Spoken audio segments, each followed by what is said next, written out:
Have you ever found yourself standing at the edge of the day, consumed by a heavy ache you can't quite describe? A moment when the world feels muted and hope seems like a dream you barely remember? We've all been there.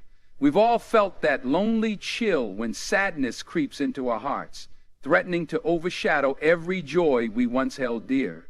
But let me tell you something. That darkness you're feeling does not define you. It's a temporary curtain waiting to be lifted. Today I want to speak to the hearts that are weary, to the souls that feel battered, and to every voice that whispers, I can't do this anymore. Because tonight, my friends, I'm here to remind you of one undeniable truth. God is watching over your journey. No matter how lost you may feel, no matter how overwhelming the storm, you are never truly alone. This message matters because sadness can take hold of us all. We live in a world that prizes strength, success, and self-reliance. We're told to toughen up, keep going, and never show weakness. But in that relentless pursuit of achievement, many of us forget the quiet, steadfast presence of a higher power. We forget that our struggles are not hidden in some distant void. We forget that each of us is precious, worthy, and cherished beyond measure. God sees your tears. God hears your silent pleas. When sadness strikes, it doesn't discriminate. It seeps into the hearts of the young, the seasoned, the hopeful, the exhausted. It finds us in our homes, our workplaces, our schools, and even our places of worship. It paralyzes our dreams, clouds our vision, and blinds us to the endless possibilities that still lie ahead. But here's the thing. In our darkest moments, that's when God's light shines brightest. In the valley of despair, we discover the strength hidden within faith. In this moment, I want you to pause and reflect on the burdens you carry. Think about the challenges that weigh on your heart. Perhaps you've lost a job. Perhaps you've lost someone you love. Maybe you're struggling to find your purpose, feeling trapped by the expectations around you. Whatever it is, that sorrow can feel insurmountable. But remember this, God's watchful eye is on you, guiding each step, lifting each weight, and equipping you with everything you need to persevere. Why is this message so crucial? Because when we fail to recognize that divine watchfulness, we risk sinking deeper into despair. We lose our sense of worth and begin to believe there's no way forward. We let shame, guilt, and fear overshadow the promise of a new dawn. And in that isolation, we cut ourselves off from the very support that God has placed in our paths. Through friends, family, mentors, communities, and even those quiet moments of personal prayer. So tonight, let's face this sadness head on. Let's acknowledge the pain. Let's confront those feelings that eat away at our hope. Then let's open our hearts to the loving truth. We are seen, we are valued, and we are never abandoned. This is the foundation of our journey today. Are you ready to walk forward, knowing that a greater power lights your path? So as we stand on the brink of this new understanding, let's explore why sadness can be such a powerful teacher and how, in the midst of it, God's guiding presence offers us hope, no matter how deep the pit may seem. First, let's talk about how we can truly sense God's presence in our personal battles. This can be tough, especially in a society that glorifies self-reliance and independence. But let me ask you, how often do you slow down, quiet your mind, and listen for that gentle whisper in your heart? Sometimes that's all it takes, a pause, a moment of stillness, where you allow yourself to believe that you are not alone. God's presence is there, waiting for acknowledgement. Imagine a young college student, overwhelmed by exams, uncertain about the future, and silently battling anxiety.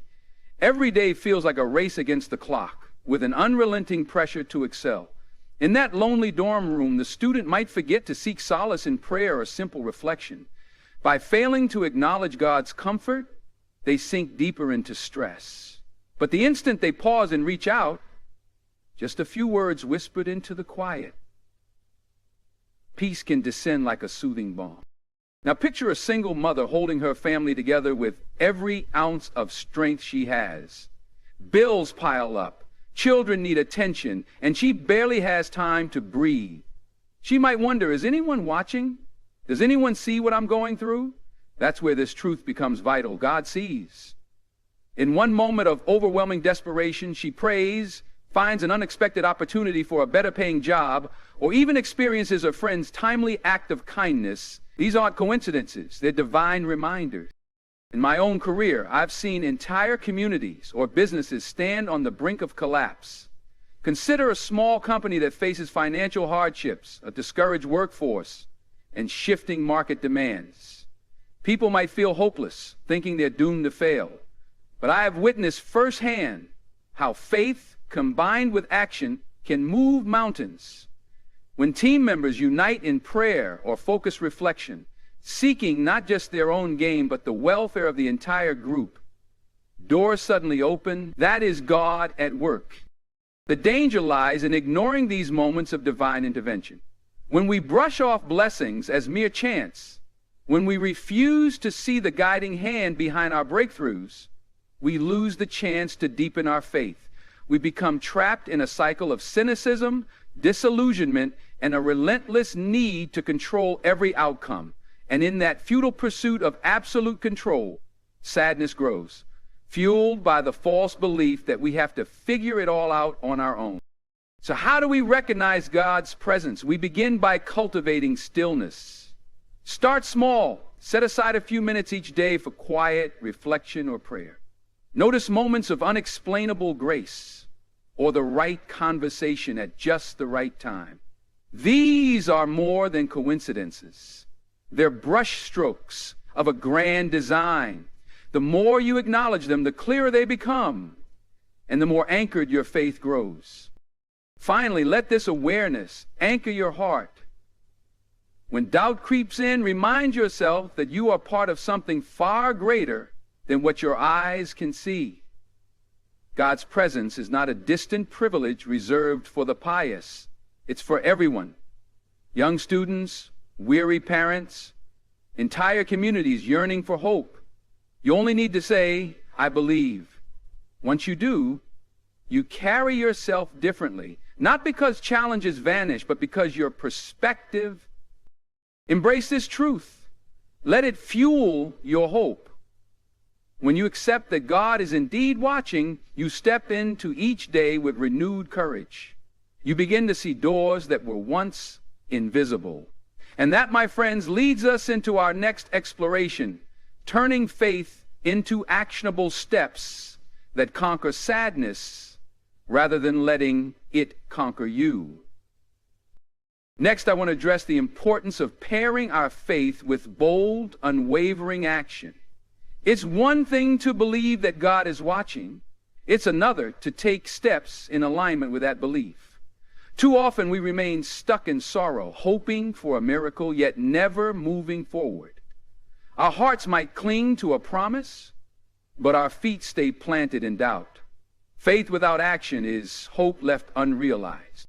Picture a recent graduate struggling to find a job. They pray fervently every morning, trusting that God sees their plight.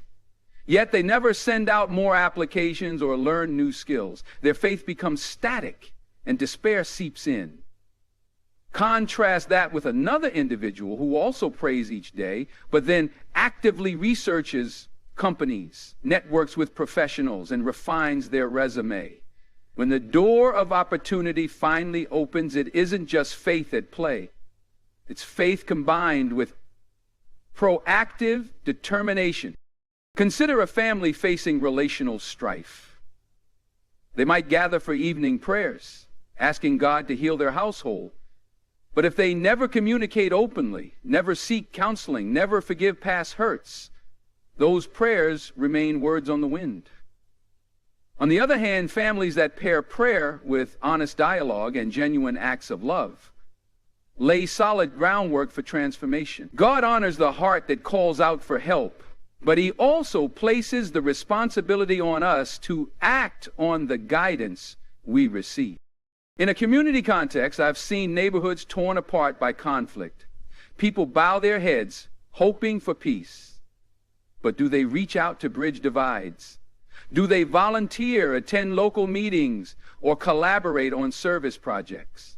True faith spurs us to stand up, to rise above apathy. When people join hands, guided by the conviction that God wants unity, walls of mistrust crumble and healing starts to flow. It's not a passive miracle. It's a miracle in motion. The risk of remaining inactive is real. Sadness grows heavier when we feel powerless. If we assume God will fix every mess without our involvement, we drift into disillusionment. We might ask, why isn't anything changing? Meanwhile, our minds stay chained to despair because we overlook our own capacity to partner with divine grace. Without action, we slip into a cycle of frustration, doubting the very presence we once believed in. So how do we mobilize? Start by setting small, achievable goals. If you're wrestling with emotional burdens, seek professional help or confide in a trusted friend. If you're unemployed, perfect that application, knock on new doors, learn new skills. If your family is struggling, set time for open conversations. Faith combined with clear steps ignites breakthroughs. When you move forward, you activate the grace God is ready to pour out. Don't underestimate the power of persistence. Keep knocking even when answers aren't immediate. Stay hopeful even when solutions seem out of reach. Each step you take in faith is a declaration that sadness will not win. Yes, tears will fall. Yes, moments of doubt will visit. But every time you act with resolve, you declare, I trust that my path is guided and I'm ready to move forward. So remember this. Believing God is watching is only half of the journey. The other half is rolling up your sleeves, taking a risk, and stepping out of your comfort zone. In that beautiful synergy, faith meeting action, sadness loses its grip and the impossible becomes possible. Let us carry that principle forward as we explore the next crucial step, surrounding ourselves with a supportive community that nurtures hope and keeps our eyes fixed on what truly matters. Finally, let's focus on the power of community and the patience required to see God's timing unfold. Sometimes we try to shoulder our sadness alone, convinced it's a burden we can't share. But you weren't designed to walk this path in isolation. God often channels his comforting presence through other people, through mentors, friends, family, and even strangers. By opening your heart to others, you open the door for deeper healing. I recall talking with a young entrepreneur who felt lost after her startup failed. She believed in God's plan, but she kept her pain hidden, afraid to appear weak. Eventually, she mustered the courage to confide in a local business group at her church. The support she received, advice, resources, and genuine empathy was nothing short of transformative. God's watchful care came through a community that reminded her she wasn't alone in her struggle. In a family setting, support can be as simple as sharing dinner together and discussing each other's day. Yet it's astonishing how many families drift apart because everyone is too busy. That's where sadness finds room to grow, in the cracks of neglected relationships. But when family members intentionally gather, pray together, or simply listen to each other's worries, God's presence is magnified. Bonds strengthen, misunderstandings shrink, and hope finds its rightful place around the table. Communities thrive when people extend a hand to lift one another up. Picture a neighborhood facing hardship, job losses, health issues, or a local crisis. Without solidarity, despair thrives. But when people unite, organizing food drives, supporting local businesses, providing childcare for working parents, faith is made visible. God uses each willing individual to bring comfort and relief. In this shared compassion, sadness recedes, because it no longer has the power to isolate or silence you. Yet even with a solid support system, sadness can persist if we become impatient. We live in an era that demands instant solutions. We want healing now, answers now, change now. But God's timing is not governed by our demands. Sometimes the greatest growth happens in the waiting. A delay doesn't mean a denial. It means that certain pieces of your journey are still being arranged. Certain lessons still need to take root before the breakthrough arrives. The danger of impatience is that it can drive us to abandon faith. You might say, God isn't listening, or this waiting is pointless. But what if in the stillness, God is preparing the perfect opportunity? What if your sadness has a purpose to deepen your character, reshape your perspective, or teach you gratitude? When we rush the process, we forfeit the blessings hidden in the journey, missing out on the profound transformation waiting to unfold. So how do we nurture patience? First, acknowledge that waiting is part of life's rhythm. In times of frustration, lean on your community for encouragement. Seek wise counsel and feed your spirit with uplifting words. When doubt creeps in, remember past challenges that eventually resolved in ways you never expected. Reflect on how each twist and turn was part of a grander plan, a tapestry woven by God's loving hands. Finally, trust that God's timing is always on time. When you feel lonely, reach out to someone you trust. When you feel restless, take a breath and let faith calm your racing heart. Surround yourself with people who reflect the light you seek. Together, let's hold on to hope, for hope is where sadness meets its end. And with that hope, we transition into our closing thoughts, where we gather all we've learned and carry it forward. As we draw to a close, let's revisit the path we've walked together tonight. We've talked about the reality of sadness, that gnawing ache that sometimes clings to our hearts and shakes our confidence. We've established that God is not a distant spectator, but an ever-watchful presence, guiding us in ways we often overlook. We explored how recognizing His hand in our personal struggles can shift our perspective from despair to hope, reminding us that no burden is ever carried alone. We then dove into the power of faith fused with action. We saw that prayer is not a passive gesture, but a catalyst for forward movement. Whether you're a student searching for direction, a parent yearning for household harmony, or an entrepreneur fighting for your dream, faith ignites the spark, but action fans the flame. It's a partnership. God provides the guidance, we provide the steps. And in that beautiful dance, sadness is replaced by resilience, and hopelessness gives way to possibility. Lastly, we turned our attention to community and patience.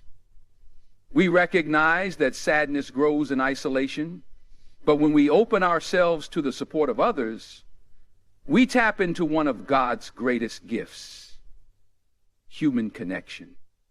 That's where empathy thrives, where encouragement flourishes, and where burdens become lighter because they're shared. We also remembered the importance of waiting on God's perfect timing. In a world that demands instant gratification, we must learn that patience isn't weakness, it's wisdom rooted in trust. Now let's piece these lessons together. When you're sad, remember that God is watching over your journey.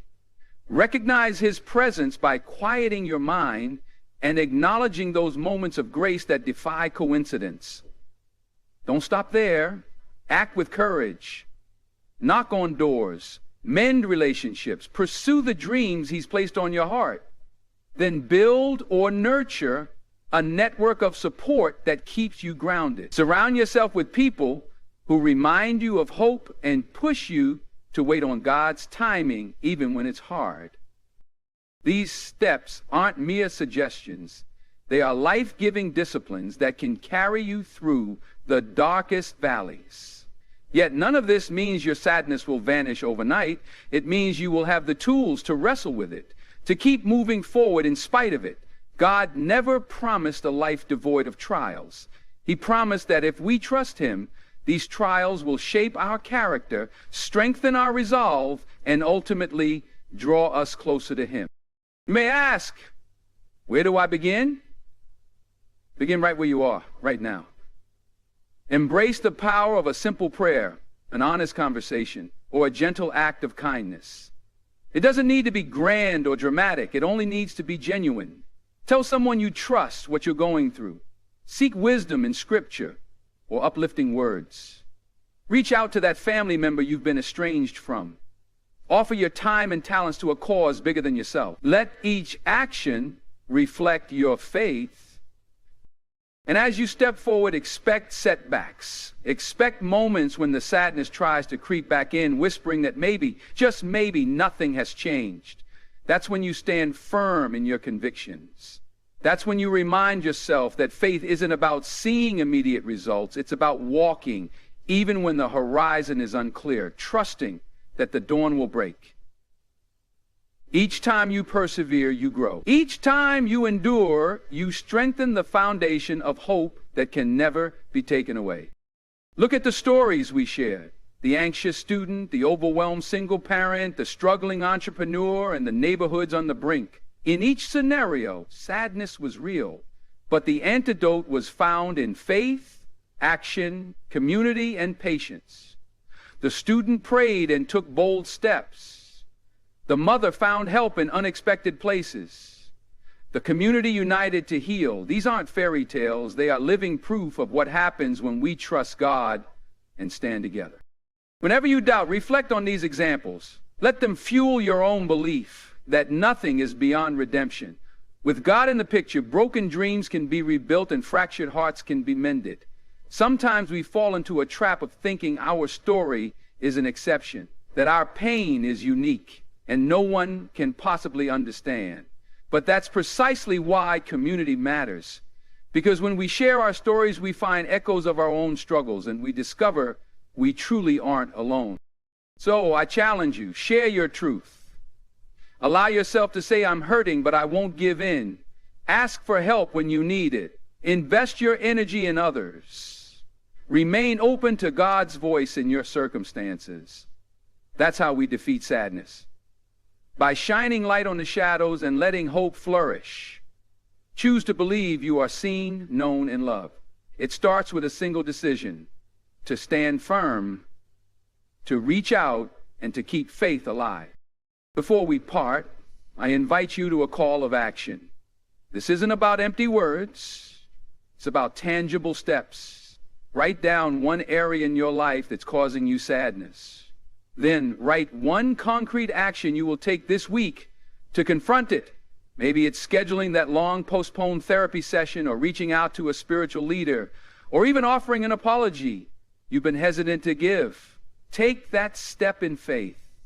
And while you do, hold on to the assurance that God walks with you, sees every tear, and celebrates every victory. As you leave here, carry a spark of hope in your heart. Keep it alive through hardship and tears. Let it remind you that God's care is no fleeting sentiment, but a powerful truth. When sadness whispers that tomorrow holds no promise, stand firm in the knowledge that divine love is orchestrating a path forward. Go with confidence, act with courage, lean on your community, and wait for the right doors to open. My friends, your journey is seen, your story matters, and your victory is far closer than you think.